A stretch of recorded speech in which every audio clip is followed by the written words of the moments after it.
Global स्पेसलमा यहाँलाई स्वागत छ। दर्शकबिन, ग्लोबल स्पेसल खोजमूलक समाचार सामग्रीहरूको स्पेशल प्याकेज हो। हामी जनसरोकारका हरेक विषयको अध्ययन गर्दै सत्य तथ्यलाई उजागर गर्ने प्रयास गर्दछौँ। सत्य तथ्य र निष्पक्ष समाचारको प्याकेज दिने हाम्रो प्रयास निरन्तर जारी छ। दर्शकबिन, राष्ट्रिय सभामा नेपाल नागरिकता पहिलो संशोधन विधेयक टेबल भएको छ। सोमबार बसेको राष्ट्रिय सभाको पहिलो बैठकमा राष्ट्रिय सभाका सचिव राजेन्द्र भुयालले प्रतिनिधि सभाबाट सन्देशसहित प्राप्त नेपाल नागरिकता पहिलो संशोधन विधेयक 2079 लाई टेबल गरेका हुन्। प्रतिनिधि सभाले गत शुक्रबार पारित गरेको विधेयकमा राष्ट्रिय सभामा सोमबार सैद्धान्तिक छलफल समेत भएको छ। तर विधेयकको सत्तारूढ दलकै नेताहरूले समेत विरोध गरेका छन्।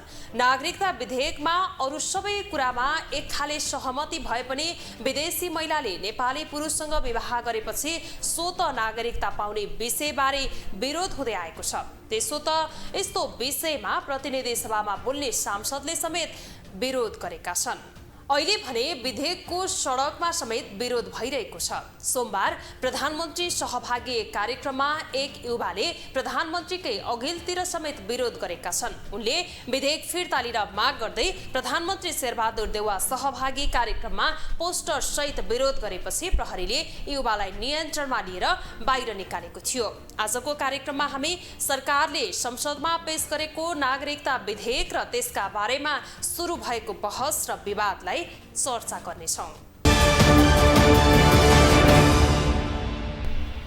दर्शकबिन, शुक्रबार प्रतिनिधि सभाबाट पारित भएको नागरिकता विधेयकको राष्ट्रिय सभामा चर्को विरोध भएको छ। सोमबार राष्ट्रिय सभामा नागरिकता ऐन पहिलो संशोधन विधेयक 2079 माथि सैद्धान्तिक छलफलमा राष्ट्रिय सभा सदस्यले चर्को विरोध गरेका हुन्। नागरिकता विधेयकका अरू सबै कुरामा सहमति भए पनि विदेशी महिलाले नेपाली पुरुषसँग विवाह गरेपछि स्वत नागरिकता पाउने विषयबारे विरोध हुँदै आएको छ। यसअघिको विधेयकमा नेपाली पुरुषसँग विवाह गर्ने विदेशी महिलालाई 7 वर्षपछि मात्रै नेपाली नागरिकता दिने करिब सहमति जुटेको थियो। तर राजनैतिक दलको उच्च नेतृत्वको बीचमा फरक देखिएपछि सरकारले त्यो विधेयक नै फिर्ता लिएर अर्को विधेयक संसदमा दर्ता गरेको थियो। प्रतिनिधि सभाले विधेयक पारित गरिसकेको छ। अहिले विधेयक राष्ट्रिय सभामा पुगेको छ। राष्ट्रिय सभाले पनि विधेयक जस्ताको त्यस्तै पारित गर्यो भने कानुनको रूप लिनेछ। तर जनस्तरबाट पनि विधेयकको विरोध सुरु भएको छ।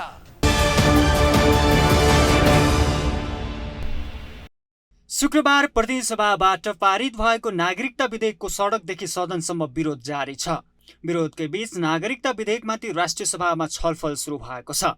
तर राष्ट्रिय सभामा समेत सत्तारूढ दलकै सांसदहरूले विधेयकको विरोध गरेका छन्। नेकपा माओवादी केन्द्रका नेता समेत रहेका राष्ट्रिय सभा सदस्य नारायण काजी श्रेष्ठले नागरिकता सम्बन्धी विधेयक अल्पमतको विचार लागू हुने गरी ल्याइएको टिप्पणी गरेका छन्। उनले वैवाहिक अङ्गीकृत नागरिकताको लागि 7 वर्षे प्रावधान हटाउनु पर्ने कुनै कारण नभएको भन्दै नेपाली महिलाले विदेशी पुरुषसँग विवाह गरी नेपालमा बसोबास गरेमा कुनै प्रावधान राखेर नागरिकता दिनुपर्ने बताएका छन्। 7 वर्ष वैवाहिक अङ्गीकृत नागरिकता महिलालाई दिने जो प्रावधान थियो त्यो हटाउनु पर्ने कुनै कारण थिएन जो समितिले पास गरेको छ। त्यसमा पनि विचार पुर्याएन भन्ने मेरो ठहर छ। र तेस्रो कुरा, महिला चाहिँ जो नेपाली नागरिक हुनुहुन्छ उहाँहरूले कुनै विदेशी नागरिक पुरुषसँग बिहा गरेको अवस्थामा कुनै प्रावधानै नराख्ने, यहाँ बस्न खोज्यो, यहाँ नागरिकता लिन खोज्यो भने क्राइटेरिया हुन सक्ला, तर प्रावधानै नराख्ने कुरा महिलामाथि ठुलो अन्याय हो। त्यसकारणले यसबारेमा पनि प्रावधान खोल्नुपर्छ। त्यस्तै अर्का राष्ट्रिय सभा सदस्य वामदेव गौतमले कुनै पनि नागरिक अनागरिक भएर बाँच्न नहुने भन्दै सबैलाई नागरिकता वितरण गरिनुपर्ने बताएका छन्। उनले भारतबाट नेपाली नागरिकसँग विवाह गर्ने महिलाले भारतीय प्रमाणपत्र ल्याएर मात्रै नागरिकता प्रदान गर्नुपर्ने बताएका छन्। नागरिकता नभएको व्यक्ति संसारमा कोही पनि हुनु हुँदैन र यो अन्तर्राष्ट्रिय मान्यता हो कि अनागरिक भएर कोही पनि मान्छे बस्न हुँदैन र पाइँदैन, अनागरिक बनाउनु पनि पाइँदैन। हो यस्तो अवस्थामा हाम्रो देशमा वैवाहिक अङ्गीकृत नागरिकताको सम्बन्धमा अहिले जे व्यवस्था चाहिँ आएको छ त्यो व्यवस्थाले थोरै केही कुराहरू सच्याउनुपर्छ। सच्याउन भनेर भनेको उनले नागरिकता परित्याग गर्नको निम्ति प्रक्रिया सुरु गरेको सम्बन्धित निकायबाट, भारतको सम्बन्धित निकायबाट कुनै प्रमाणपत्र लिएर आउनुपर्छ। मैले गरेको छु, त्यो प्रक्रिया सुरु गरेको छु भनेर भन्ने भएर मात्रै होइन, उनले प्रक्रिया सुरु गरोस् र त्यो प्रक्रिया सुरु भएको कागजपत्र लिएर आएपछि उनले पाउनुपर्छ। यो नेपाली जनताको विशेष अवस्था हो, आधाभन्दा धेरै जनसङ्ख्या बसेको तराईको समस्या हो। त्यस्तै राष्ट्रिय सभा सदस्य डाक्टर बिमला राई पौड्यालले नागरिकता सम्बन्धी विधेयकलाई सरकारले बलमिचाइ गरेर ल्याएको बताइन्। उनले राज्य व्यवस्था समितिमा 22 महिना छलफल भएर ल्याइएको विधेयकलाई फिर्ता गरेर अर्को विधेयक ल्याउनु नै गलत रहेको बताइन्। विधेयक पहिलाको सरकारले प्रतिनिधि सभामा पेश गरेर 22 महिना प्रतिनिधि सभाको राज्य व्यवस्था समितिमा छलफल भएर एउटा निचोडको अवस्थामा आएर प्रतिवेदन आइसकेपछि अहिलेको सरकारले त्यही प्रतिवेदनमा केही सच्याउनै पर्ने प्रावधान भए त्यही प्रतिवेदनमा संशोधन गर्न लगाएर समितिबाट फिर्ता ल्याउन सक्थ्यो। त्यो नगरिकन एकदमै अनाहक रूपमा चाहिँ यो विधेयकलाई फिर्ता लगेर कसको दबाब, कसको इन्ट्रेस्ट, कसको चालमा के भइराखेको छ थाहा छैन, तर नागरिकता जस्तो संवेदनशील विषयमा सरकारले बलमिचाइ गरेको छ। राष्ट्रिय सभामा नागरिकता ऐन पहिलो संशोधन विधेयक 2079 माथि सैद्धान्तिक छलफलमा उठेका प्रश्नको जवाब दिँदै गृहमन्त्री बालकृष्ण खाँडले संविधान अनुकूल नै नागरिकता संशोधन विधेयक ल्याइएकोले आशंका नगर्न सांसदहरूलाई आग्रह गरेका थिए। गृहमन्त्री खाँडले नागरिकता ऐन पनि आवश्यकता अनुसार परिष्कृत भएको भन्दै नेपाली नागरिकलाई व्यवस्थित गरेर दिनको लागि संशोधित ऐन ल्याएको बताएका छन्।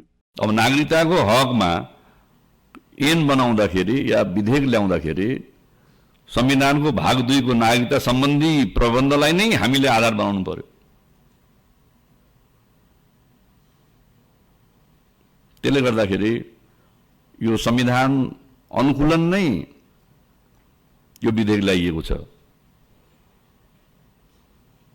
त्यसैले नागरिकता ऐन पनि आवश्यकता अनुसार परिष्कृत हुँदै जाने नै छ। फेरि नागरिकता यो विधेयकले नागरिकता प्राप्त गर्नका लागि खोकुलो बनाउन खोजेको होइन। यसलाई म मान्यज्यूहरूलाई आग्रह गर्न चाहन्छु, त्यो खालको आशंका नगरिदिनुहोस् भन्ने मेरो आग्रह छ विनम्रपूर्वक। त्यो नागरिकता नेपाली नागरिकलाई नागरिकता व्यवस्थित ढङ्गले दिन खोजेको हो। त्यसको समुचित कानुनी प्रबन्ध गर्न खोजेको हो हामीले। कतिपय कुराहरू सहमति हुन्छन्, कतिपय कुराहरू सहमति हुन्छन्, तर त्यसमा केही समय लाग्न सक्छ। यसअघि नागरिकता सम्बन्धी विधेयक संसदमा 2075 साउन 4 गते दर्ता गरिएको थियो, जुन विधेयकलाई प्रतिनिधि सभाको राज्य व्यवस्था समितिले 2077 साल असार 7 गते बहुमतले पारित गरेको थियो। तर सरकारले त्यो विधेयक फिर्ता लिएर नयाँ विधेयक संसदमा दर्ता गरेर प्रतिनिधि सभाबाट बहुमतले पारित गरेको छ। ग्लोबल टेलिभिजनका लागि क्यामेरामा राजु थापाका साथमा विनोद विक्रम भण्डारी, काठमाडौँ।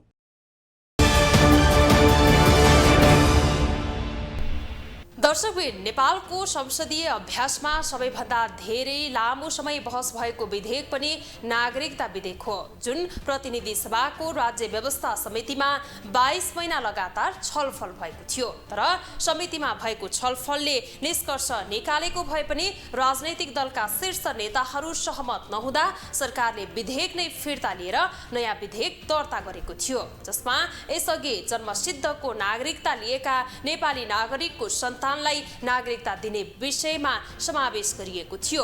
विधेयक पारित भएपछि झण्डै 7 लाख युवाले नागरिकता पाउने सरकारले समेत बताउँदै आएको छ। तर अङ्गीकृत नागरिकता दिने विषयमा गरिएको व्यवस्थाको भने विरोध भएको छ। शुक्रबार नागरिकता विधेयक प्रतिनिधि सभाबाट पारित भयो। सत्तारूढ दल तथा प्रमुख प्रतिपक्षी दलका सांसदहरूको विरोधका बीच नागरिकता विधेयक बहुमतले पारित भएको थियो। विधेयकमाथिको दफावार छलफलमा सांसदहरूले आफ्नो भनाइ राखेपछि सभामुख अग्निप्रसाद सापकोटाले विधेयकमाथि निर्णयार्थ पेश गरेका थिए। विधेयकमा भएका अरू सबै प्रावधानमा सहमति भए पनि नेपाली पुरुषले विदेशी महिलासँग विवाह गरेर नेपाल आउन बित्तिकै नागरिकता लिन पाउने व्यवस्था भएपछि त्यसको चर्को विरोध भइरहेको छ। नागरिकता विधेयक राष्ट्रघाती विधेयक हो। यसले नेपालको अस्तित्व नै समाप्त पार्छ र धेरैभन्दा धेरै इन्डियनहरूले नागरिकता पाउनेछन्, त्यसपछि अरू पचेकुचेका विदेशीहरूले पाउनेछन् र सच्चा नेपालीहरू अल्पमतमा पर्छन् र त्यही अल्पमतमा पर्नेहरू र नागरिकताको विधेयक पारित गर्नेहरू बहुमतमा जान्छन्। नागरिकता विधेयक पास भएपछि प्रमुख प्रतिपक्षी दल नेकपा एमाले त्यसको विरोधमा आन्दोलन गर्ने तयारी थालेको छ। नेकपा एमालेका महासचिव शङ्कर पोखरेलले नागरिकता विधेयकमा नेपाली पुरुषसँग विवाह गर्ने विदेशी महिलाले तत्काल नागरिकता दिनु राष्ट्रहितमा नरहेको र आफ्नो पार्टीले साउन 16 गतेदेखि त्यसको विरोध गर्ने बताएका छन्। नागरिकता विधेयक नेकपा सरकारको रहँदाकै पखत विधेयक प्रस्तुत भएको थियो। राज्य व्यवस्था समितिको लामो समय 2 वर्षसम्म त्यसले एक प्रकारको निष्कर्ष निकालेको थियो।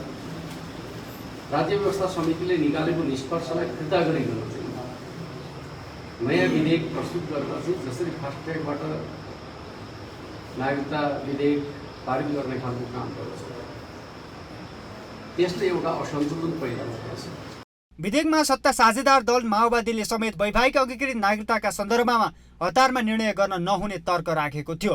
तर माओवादी केन्द्रले विधेयक पारित गर्न भने पक्षमै मत दिएको थियो। माओवादी केन्द्रका नेता नारायण काजी श्रेष्ठले भने अहिले पनि विधेयकको विरोध गरिरहेका छन्।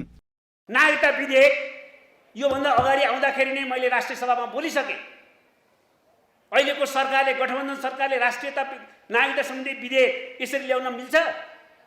यो अन्तर्वस्तु र पद्धति दुईटैको कोणबाट गलत छ भनेर त मैले त यो पारित गर्नुभन्दा अगाडि नै राष्ट्रिय सभामा बोलेको छु। त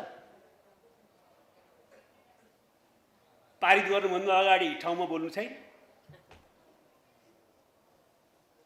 आफ्नो पार्टीमा पनि राखे, राष्ट्रिय सभामा बोले, त्यो पारित गरिसकेपछि यो किन गलत छ भनेर मैले सार्वजनिक बहस त गरिसकेको छु। त त्यस कारण पहिलो समस्या विचारको अस्पतालको समस्या होइन, आइडियोलोजिकल कल्चरल डिजेनरेसनको समस्या हो।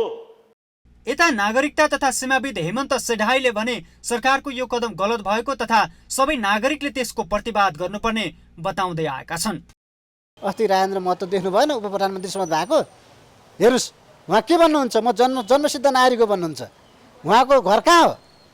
सर्लाही हो त? 16 वर्ष हो पारी। हेर्नुहोस् सर्लाही होइन, 16 वर्षमा जन्मेको मान्छे नेपालको कसरी जन्मसिद्ध भयो? हेर्नुहोस् त्यति पनि होइन, उहाँले एकपटक त म अङ्गीकृत नागरिक हो भन्नुभएको छ। हेर्नुहोस् उहाँकै नागरिकता दुईटा हो कि प्रश्न चिन्ह यसरी उठेको छ। उप प्रधानमन्त्रीसम्म त उहाँ पनि हुनुभयो। यसअघि नागरिकता सम्बन्धी विधेयक संसदमा 2075 साउन 4 गते दर्ता गरिएको थियो, जुन विधेयकलाई प्रतिनिधि सभाको राज्य व्यवस्था समितिले 2077 साल असार 7 गते बहुमतले पारित गरेको थियो। तर सरकारले त्यो विधेयक फिर्ता लिएर नयाँ विधेयक संसदमा दर्ता गरेको थियो। ग्लोबल टेलिभिजनका लागि क्यामेरामा सञ्जय खड्काका साथमा विनोद विक्रम भण्डारी, काठमाडौँ।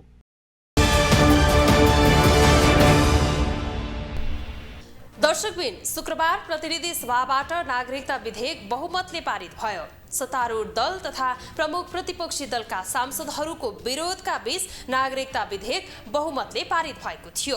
नागरिकता विधेयकमा अरू सबै प्रावधानमा करिब सर्वसहमत भए पनि विदेशी महिलाले नेपाली पुरुषसँग विवाह गरेपछि स्वत नागरिकता पाउने प्रावधानको विरोध सुरु भएको छ। उता प्रमुख प्रतिपक्षी दल एमाले विरोधका कार्यक्रम गर्ने जनाएको छ। यता अङ्गीकृत नागरिकता लिएकाका सन्तानले अहिलेसम्म नागरिकता बनाउन नपाएको भन्दै छिटो नागरिकता विधेयक पारित गर्न सरकारमाथि दबाब पनि बढिरहेको छ।